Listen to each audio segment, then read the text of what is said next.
ஸ்ரீ சாயி சச்சரித்திரம் அத்தியாயம் 11 தமிழில். சகுன பிரம்மமாக சாயி, டாக்டர் பண்டிட்டின் வழிபாடு, ஹாஜி சிதிக் பால்கே, பஞ்சபூதங்களின் மேல் பாபாவின் கட்டுப்பாடு. இந்த அத்தியாயத்தில் பிரம்மத்தின் அவதாரமான, அதாவது சகுன பிரம்மமான சாயியை விளக்குவோம். அவர் எங்கனம் வழிபட்டார், எங்கனம் அவர் பஞ்சபூதங்களை, அதாவது இயற்கை சக்திகளை கட்டுப்படுத்தினார் என்பதை காண்போம். சகுன பிரம்மமாக சாயி. கடவுளுக்கு அல்லது பிரம்மத்திற்கு 2 விதமான வழிபாடுகள் உண்டு. ஒன்று அவதரிக்காத நிர்குண வழிபாடு, 2 அவதரித்த சகுன வழிபாடு. இரண்டுமே ஒரே பிரம்மத்தை குறித்தாலும் நிர்குணம் உருவமற்றது, சகுனம் உருவமுள்ளது. சிலர் முன்னதையும் சிலர் பின்னதையும் வழிபடுவதை விரும்புகிறார்கள். கீதையில் அத்தியாயம் 12 கூறியதை போன்று சகுன பிரம்ம வழிபாடு எளிதானதும் ஆரம்ப காலத்திற்கு உகந்ததுமாகும். மனிதனுக்கு உருவம் இருப்பதை போன்று, அதாவது உடம்பு, உணர்வுகள் முதலியன, உருவத்துடன் கூடிய கடவுளை வழிபடுவது அவனுக்கு இயற்கையானதும் எளிதுமாகிறது. சகுன பிரம்மத்தை சில குறிப்பிட்ட காலக்கூறு வரை வணங்கினாலொழிய நமது அன்பும் பக்தியும் அபிவிருத்தியுறாது. நாம் முன்னேறும்போது அது நம்மை நிர்குண பிரம்மத்தை வழிபட, அதாவது தியானிக்க இட்டுச் செல்கிறது. எனவே நாம் சகுன வழிபாட்டுடன் ஆரம்பிப்போமாக. உருவம், யாக குண்டம், தீ, ஒளி, சூரியன், நீர், பிரம்மம் ஆகிய 7ம் வழிபாட்டுக்குரியவை. எனினும் சத்குருவே இவை எல்லாவற்றை காட்டிலும் உயர்ந்தவர். பற்றின்மையின் அவதாரமும் முழு மனதார்ந்த தமது அடியவர்களின் உறைவிடமுமான சாயியை இத்தருணத்தில் நினைவு கூறுவோமாக. அவர் மொழிகளில் நமக்குள்ளே நம்பிக்கையே ஆசனமாகும். நமது சங்கல்பமாவது, அதாவது பூஜையை ஆரம்பிக்கும் போது சொல்லும் தெளிந்த தீர்மானம், நமது ஆசைகள் அனைத்தையும் உதறி தள்ளுதலாகும். சிலர் சாயி ஒரு பாகவத பக்தர், அதாவது கடவுளின் அடியவர் என்று கூறுகின்றனர். மற்றும் சிலர் மகாபாகவத், அதாவது பெரும் அடியவர் என்றும் பகர்கின்றனர். ஆனால் நமக்கு அவர் கடவுளின் அவதாரமாவார். அவர் எல்லையற்ற அளவு மன்னிப்பவராகவும், கோபமற்றவராகவும், நேர்மையானவராகவும், மென்மையானவராகவும், சகிப்புத்தன்மை உடையவராகவும், உவமை கூற முடியாத அளவு திருப்தி உடையவராகவும் இருந்தார். அவர் உருவமுள்ளவராக தோன்றினாலும் உண்மையில் உருவம் அற்றவராகவும், உணர்ச்சி வேகமற்றவராகவும், பற்றற்றவராகவும், அந்தரங்கமாய் சுதந்திரமாகவும் இருந்தார். கங்கை நதி தான் கடலுக்கு செல்லும் வழியில் உஷ்ணத்தால் பாதிக்கப்பட்ட ஜீவராசிகளுக்கு குளிர்ச்சி அளித்து, புது கிளர்ச்சியூட்டி, பயிர்களுக்கும் மரங்களுக்கும் உயிரை அளித்து, பலரின் தாகத்தையும் தணிக்கிறது. இதை போன்றே சாயி போன்ற புண்ணிய புருஷர்கள், அதாவது ஆத்மாக்கள் வாழ்ந்து கொண்டிருக்கும் போதே அனைவருக்கும் துயரற்றி ஆறுதல் நல்குகிறார்கள். கிருஷ்ண பரமாத்மாவும் ஞானி எனது ஆத்மா, எனது வாழும் உருவம், நான் அவரே எனது தூய வடிவம் என்று கூறியிருக்கிறார். சத்து, சித்து, ஆனந்தம் என அறியப்படும் இந்த விவரிக்க இயலாத ஆற்றல் அல்லது கடவுளின் சக்தியே ஷீரடியில் சாயி என்னும் ரூபத்தில் அவதரித்தது. ஸ்ருதி, அதாவது தைத்திரிய உபனிஷதம், பிரம்மத்தை ஆனந்தம் என விவரித்திருக்கிறது. இதை நாம் தினந்தோறும் நூல்களில் படிக்கிறோம் அல்லது கேட்கிறோம்.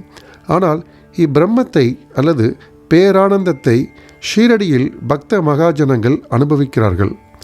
அனைவருக்கும் ஆதாரமான அவருக்கு எவரிடத்திலும் எந்த ஆதாரமும் தேவை இருக்கவில்லை. ஒரு சாக்கு துண்டையே எப்போதும் தமக்கு ஆசனமாய் கொண்டிருந்தார். பக்தர்களால் அது ஒரு மெல்லிய மெத்தை கொண்டு மூடப்பட்டிருந்தது.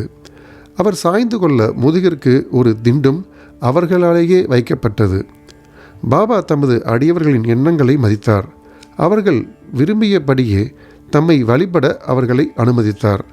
அவர் முன்னிலையில் சிலர் சாமரம் அல்லது விசிறி வீசினர். சிலர் இசைக்கருவிகள் வாசித்தனர். சிலர் அவரின் கைகளையும் கால்களையும் கழுவினர். இன்னும் சிலர் வெற்றிலை, பாக்கு மற்றும் பல பொருட்களையும் நைவேத்தியமாக சமர்ப்பித்தனர். ஷீரடியில் அவர் வாழ்ந்தது போல் தோன்றினாலும் அவர் எங்கும் வியாபித்திருந்தார். அவரின் எங்கு நிறை தன்மையை அவருடைய பக்தர்கள் தினந்தோறும் உணர்ந்தார்கள்.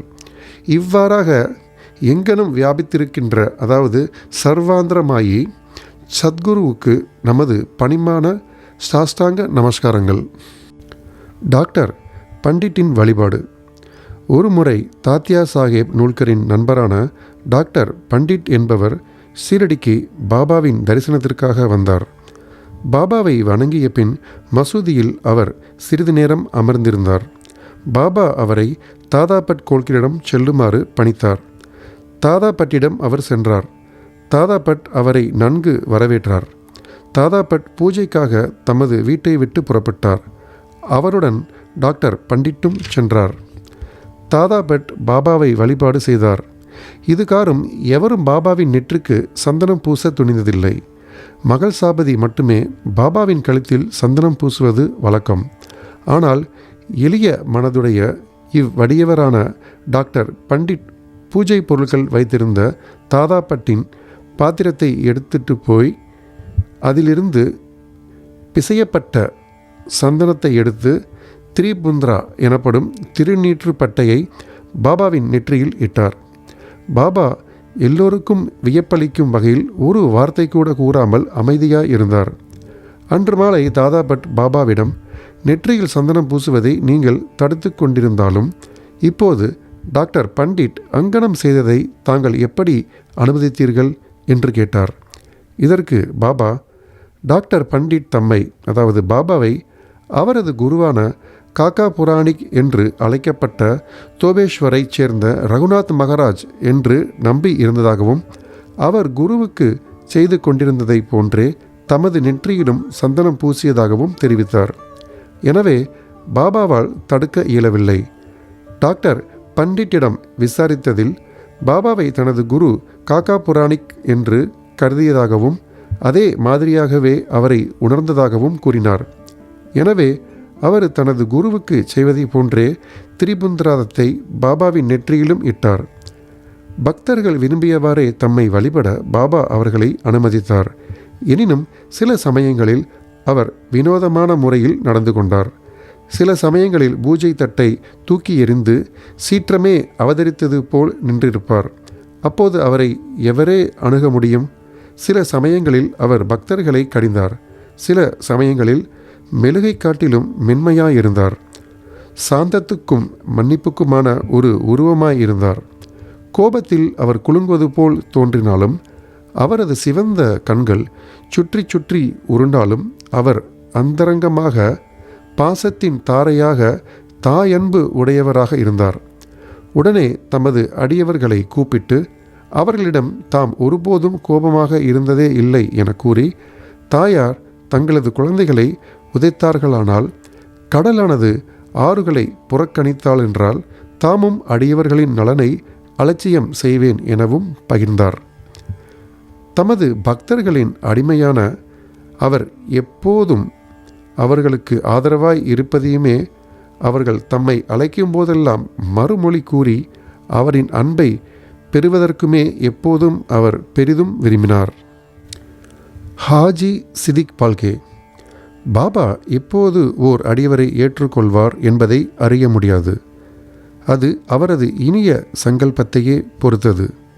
இக்கூற்றுக்கு சிதிக் பால்கேயின் நிகழ்ச்சி ஓர் எடுத்துக்காட்டு. கல்யாணைச் சேர்ந்த சிதிக் பால்கே என்ற ஒரு முகமதிய பெருந்தகை மெக்கா மெதினாவுக்கு புனித யாத்திரை செய்துவிட்டு ஷீரடிக்கு வந்தார்.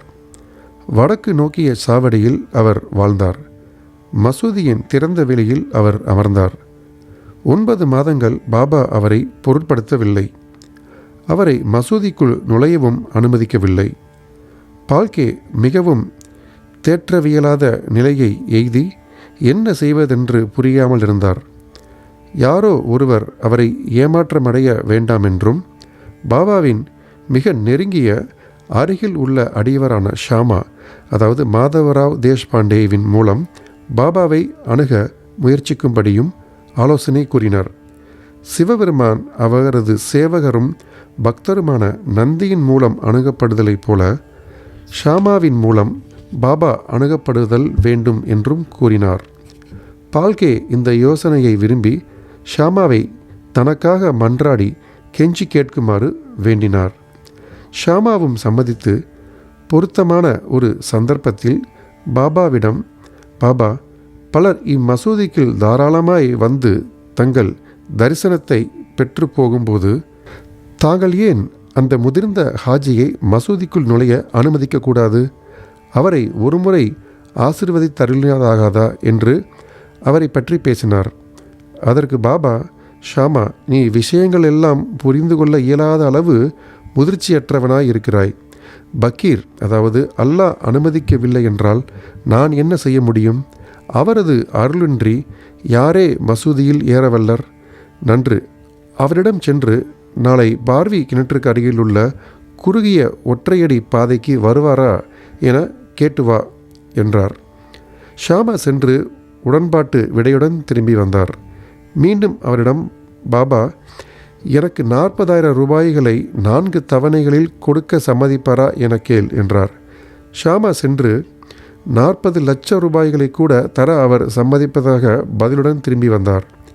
மீண்டும் பாபா, நாங்கள் ஒரு ஆட்டை மசூதியில் வெட்டப் போகிறோம்.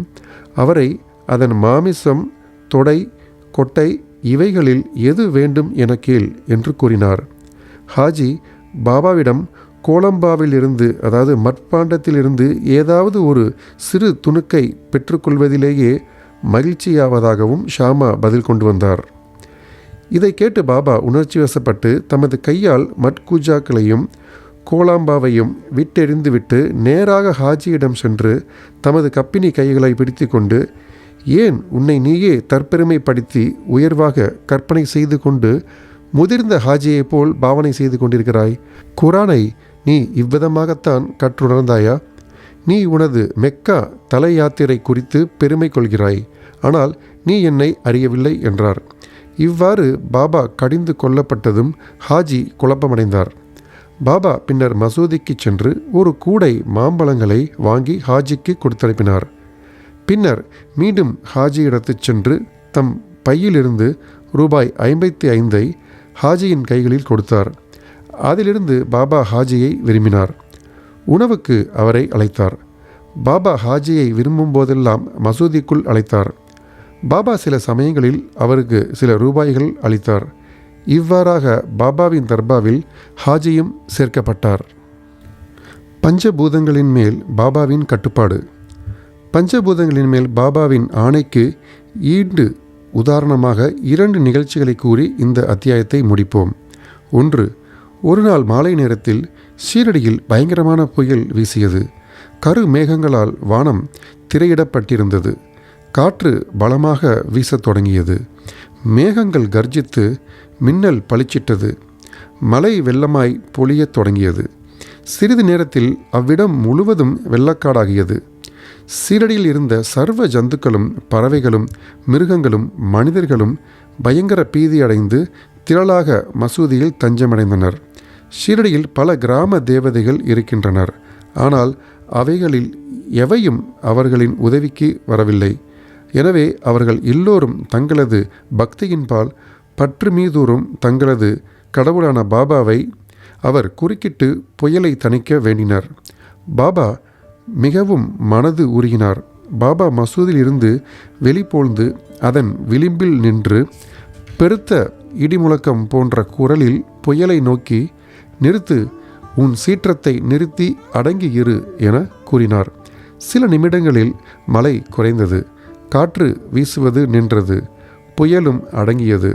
பின்னர் சந்திரன் வானத்தில் உதயமாகி மக்கள் நன்றாக மகிழ்வெய்தி வீட்டிற்கு திரும்பினர். 2. மற்றொரு சந்தர்ப்பத்தில் மத்தியான நேரத்தில் மசூதியில் துணியில் உள்ள நெருப்பு பிரகாசமாக எரியத் தொடங்கியது. அதனுடைய ஜுவாலை மசூதியின் விட்டத்தை அடைந்தது. மசூதியில் அமர்ந்திருந்த மக்களுக்கு என்ன செய்வதென்று புரியவில்லை. தண்ணீரை அதன் மீது ஊற்றும்படியோ அல்லது ஜுவாலாவை தணிப்பதற்கு வேறெதுவும் செய்யும்படியாகவோ பாபாவை கேட்க அவர்களுக்கு துணிவு வரவில்லை. ஆனால் சிறிது நேரத்தில் பாபா என்ன நிகழ்ந்து கொண்டிருக்கிறது என்பதை உணரத் தலைப்பட்டார். தமது சட்காவை எடுத்து முன்னுள்ள ஒரு தூணின் மீது ஓங்கி அடித்து, கீழிறங்கு, அமைதியாயிரு என்றார். ஒவ்வொரு தடியின் அடிக்கும் ஜுவாலை கீழிறங்கத் தொடங்கியது. சில நிமிடங்களில் குறைந்து துனி அமைதியாகவும் சாதாரணமாகவும் ஆகியது. இவரே நமது சாயி, கடவுளின் அவதாரமாவார். தம்முன் வீழ்ந்து பணிந்து சரணாகதி அடைந்த எந்த மனிதரையும் அவர் ஆசீர்வதிக்கிறார். தினந்தோறும் பக்தியுடன் இவ்வத்தியாயத்தை படிப்பவர் எல்லா கேடுகளிலிருந்தும் விடுபடுவார். இது மட்டுமன்று, எப்போதும் சாயின் மேல் பக்தியுடையவராகவும் அன்புடையவராகவும் இருந்து வெகு விரைவில் கடவுள் காட்சியை பெறுவர். எல்லா ஆசைகளும் நிறைவேறியவராக, அவாவற்றவராக இறுதியில் உயர்நிலை எய்துவர். ஸ்ரீ சாயியை பணிக. அனைவருக்கும் சாந்தி நிலவட்டும். மீண்டும் அத்தியாயம் 12 சந்திப்போம். நன்றி, வணக்கம்.